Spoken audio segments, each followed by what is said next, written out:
Britney Spears. Ooh, I don't like either of those, but burpees. I love both, but I would say still summer. I know I'm from Finland and everyone says I should like cold, but I do like warm. So summer. She's a Finnish soprano, vocal coach and composer living in Germany. Elina of symphonic metal band Leaves Eyes. Also happens to be the second cousin of Thomas from Nightwish. I wish for this nighttime to last for a lifetime. In fact, she grew up in a family of classical musicians. Her mom is a violinist, and both her father and brother play the piano. She has a bachelor's degree in classical singing and studied contemporary vocals in London. Elina also started her own band called Angel Nation in 2011.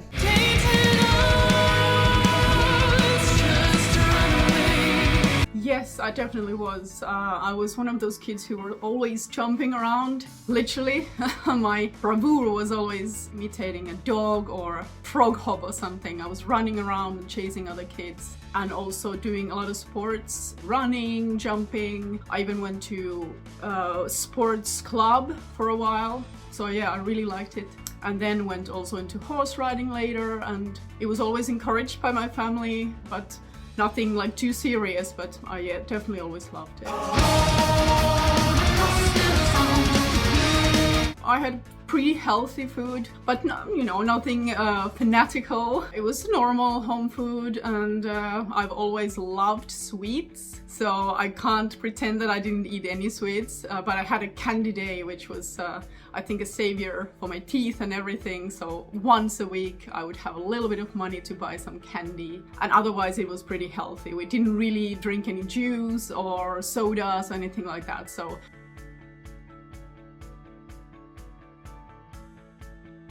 Fruit juice is often passed off as a health food because fruit, but it is loaded with sugar. One glass of orange juice has about 3 to 4 oranges. That is a lot of condensed sugar, so it can cause sugar spikes. It's got no fiber, and it can also mess up your teeth.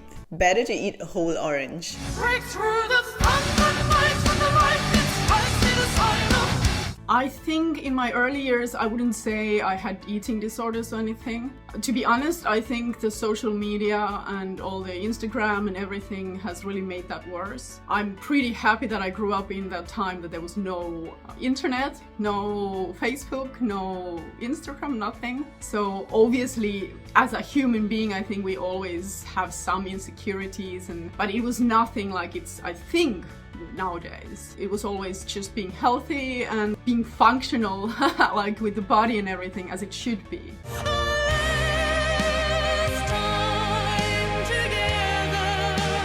I would say that it was never really like super unhealthy. I've always also liked eating pretty healthily, but I started going to the gym maybe in my 20s, even a little bit earlier. I went like a little bit not so regularly since I was 16, but then at some point I started going a bit more regularly and really enjoyed it. You have to find a sport that works for you. Not everyone are into running, or not everyone are into weightlifting or whatever it is. So yeah, since my 20s, I've been kind of taking care of myself as much as I can, and it's been up and down like everything in life.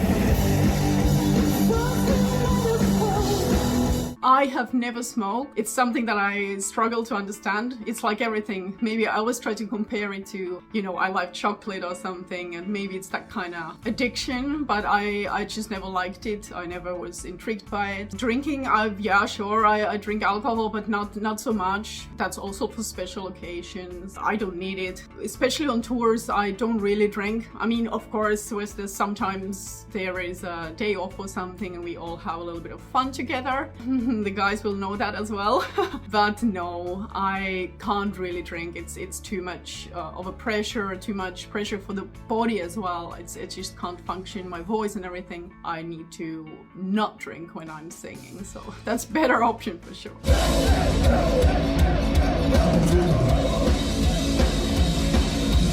I think in general, training for me is, like I said before, finding something that works for you And then also trying to keep the balance, because on tour it's already quite exhausting in general to be on tour. So if you then on top push yourself too much, it can be detrimental. So you have to find something that gives you energy and builds you up, and something to give energy for stage. I would say I wouldn't maybe do hours and hours of cardio or something, just something that gives you a little bit of that stress relief. And I used to go to the gym also during touring, so we would be in different cities and I would always look on the map, okay, where is the gym here, and maybe I can get in, and it was really good. I really liked it, but again, you have to find a balance with it so that it works for you and not against you. Love this. I see people jump on CrossFit and marathon running because they know someone who's doing it, or because they think it's cool, even though they don't really like it or don't have a good foundation. Pretty soon they lose motivation or they get injured.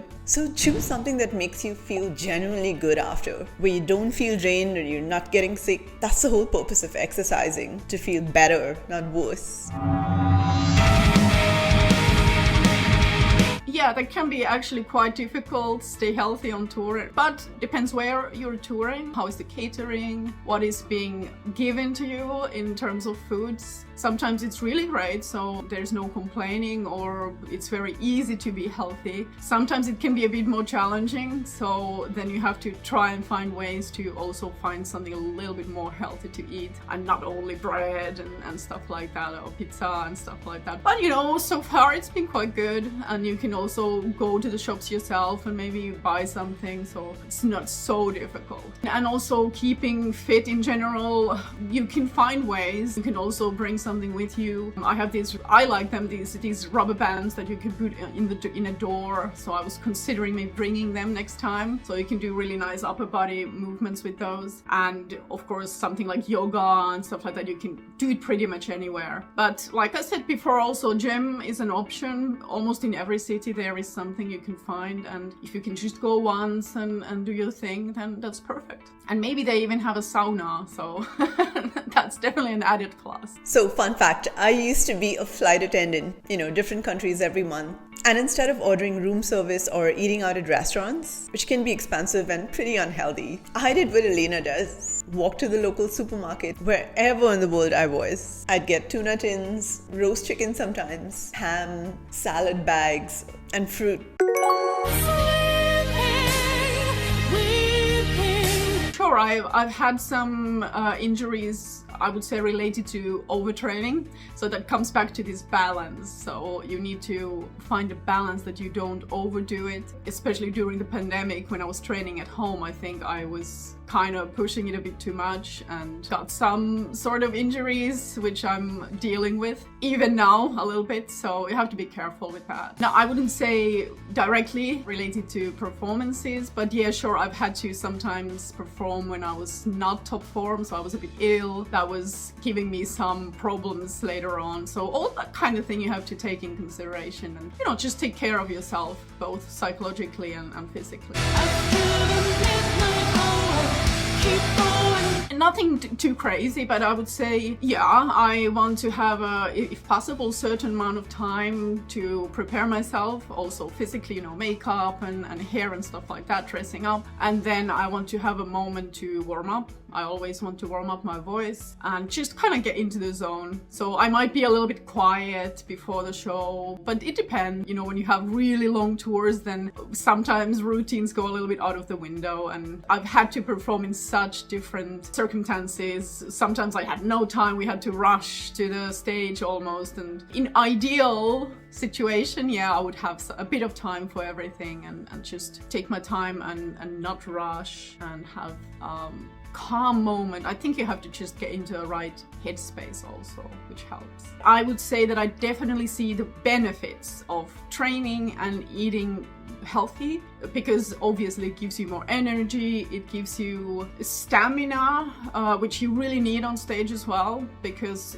sometimes when you do really long concerts, you can feel it, your body is starting to really get tired, so it helps when you have a bit of training at the background so you can keep going.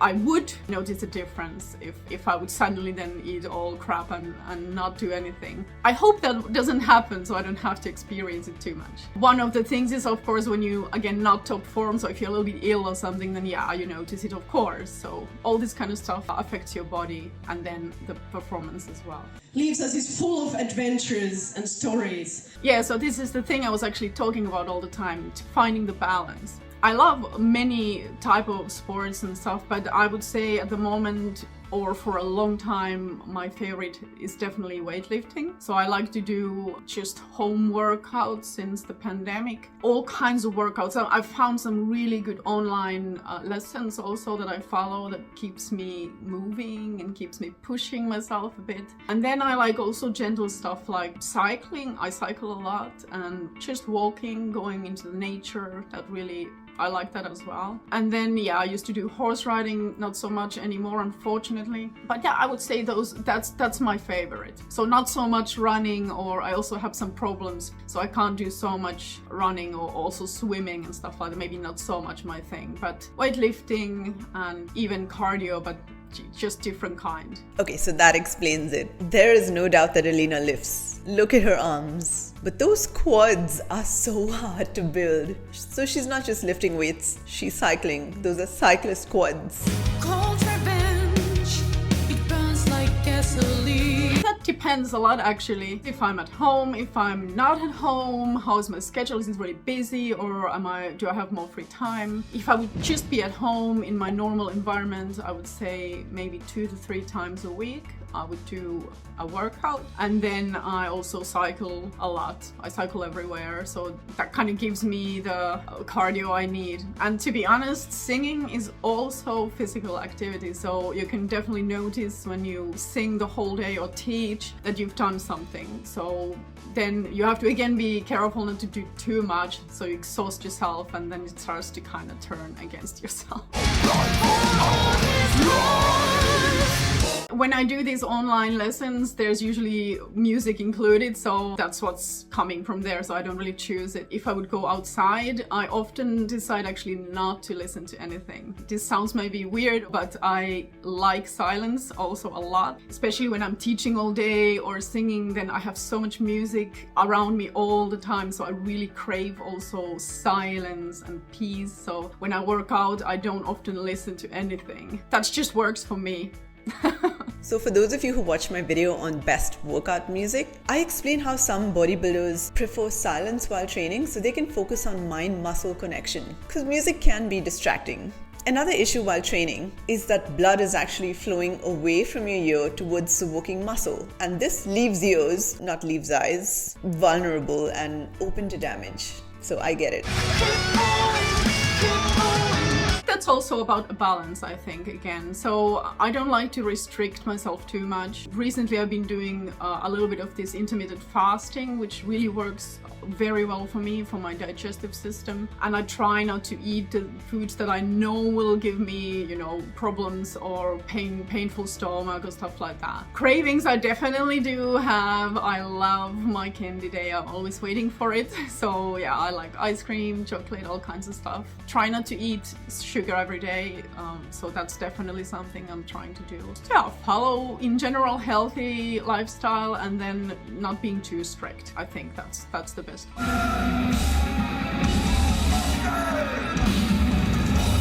I think for stress, keep some kind of movement in your body helps, but it shouldn't be too much. So when you're really, really stressed out or tired, then if you push yourself again too much, it makes it worse. So for me, a little bit of something always makes me feel better. I hardly ever feel worse after doing a little workout or something. Just a yoga or going for a walk or something a bit more gentle might be better in that case. I try to avoid also eating then loads of sugar or something, because that actually in the long term makes you feel much worse. So when I'm really stressful, I try to just keep it simple, healthy and calm. It's also about psychological things, so just, calming yourself helps a lot. I have to say that I haven't luckily really had too much negativity or hate online. I mean, of course, there's always something. But for me, it's more about keeping your mind clear about that, because when people say stuff that is kind of completely ridiculous, then you can't take it seriously. I'm always up for a good criticism, something that has a point, and people are always allowed to have their opinion on things, on music and everything.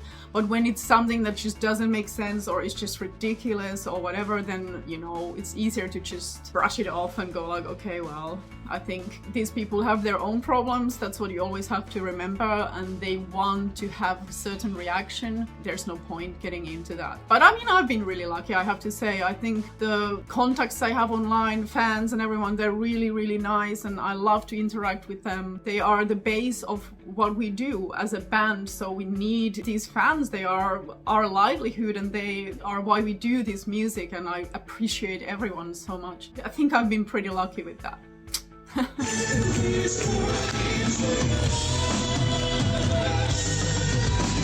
I think that depends a lot on what kind of setback it is. We all have setbacks in life, in different areas of life, and sometimes it's easier to deal with and sometimes it's more difficult. But I think for me, it's always been very important to go through things, not sweep them under the carpet, but like really go through what I feel, and then I can let it go. I'm not the type who just goes, oh, I'm fine. Next day something really bad happens, good or bad, but that's how I am, and I know I have to really go through it and really genuinely feel better. And sometimes it takes a long time, but it's also part of life and it makes you stronger, which is of course a cliche, but it's true also. Through these experiences you learn and you get better, you get more knowledge, you start learning more about yourself, and you know, okay, what I need to do now, where I need to go, and I think it's all for the best at the end of the day.